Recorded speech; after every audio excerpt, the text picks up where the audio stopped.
شلونكم؟ عساكم بخير. إن شاء الله أنتم بخير وصحة وعافية، وإن شاء الله تكونون بأمان، والله يريح بالكم ويصبركم، وإن شاء الله أزمة وتعدي بإذن الله. أنا بخير مثل ما أنا قاعدة، مالي نفس شيء. تعرفون لما أنتم تكونون قاعدين تحسون مالكم نفس شيء، بس تحبون تطلعون تاخذون قهوة أو تفترون شوي في السيارة بس تطلعون شوي من هالنفسية.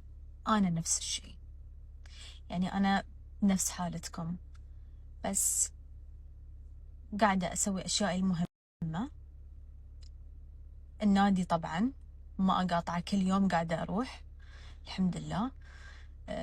مديتيشن هذا لازم، اللي هو الانهيلينج والاكسهيلينج، هذا شيء وايد مهم بالنسبة لي. و يعني نسوي أشياء شي بس إن تلهينا، بس شي مرات الواحد يقول ما له نفس يسوي شيء. يعني مالك نفس، قاعد ما عارف ايش تبي تسوي، بس الحمد لله رب العالمين. أهم شيء إن إحنا بخير، هاي أهم شيء.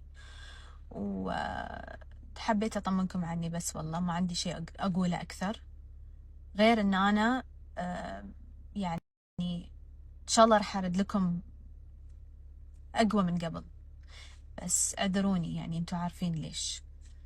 شوية وقت برجع لكم أقوى،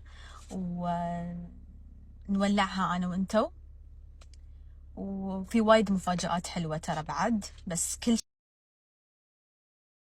شيء حاطته على جنب حاليا لأنه مو وقته، ما أحس إنه وقته. فإن شاء الله قريب راح أخبركم عن المفاجآت اللي عندي، وبس والله.